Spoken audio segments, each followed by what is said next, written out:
మొత్తం గాలికి సంకేతం తూర్పు ముఖం, తత్పురుష ముఖం. అగ్నికి సంకేతం దక్షిణ ముఖం.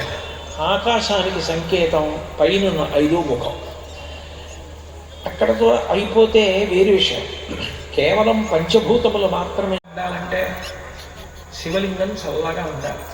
ఎందుకు అంటే శివుడికి 5 ముఖములు ఉంటాయి. సజ్జోజాత అఘోర తత్పురుష వామదేవ ఈశానులు అంటారు.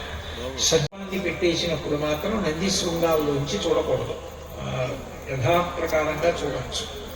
మిగిలిన సమయాల్లో నిజానికి నంది శృంగంలో ఉంచి శివలింగం కిన్ను కౌగలించుకొని కిన్నో మృత్యు కరిష్యతి అన్నాడు. నేను పరమశివుణ్ణి ఆశ్రయించి ఉండగా నన్ను మృత్యు ఏం చేస్తుందన్నాడు. అది విచిత్రం. యమధర్మరాజు గారు వచ్చాడు, శివాలయంలో శివలింగాన్ని కౌగిలించుకుని ఉన్నాడు మార్కండేయుడు. ఇప్పుడు మార్కండేయుడి మెడలోకి వెయ్యాలి యమపాశం. లింగాన్ని కౌగిలించుకుని ఉన్నాడు. శివలింగానికి మార్కండేయుడి తల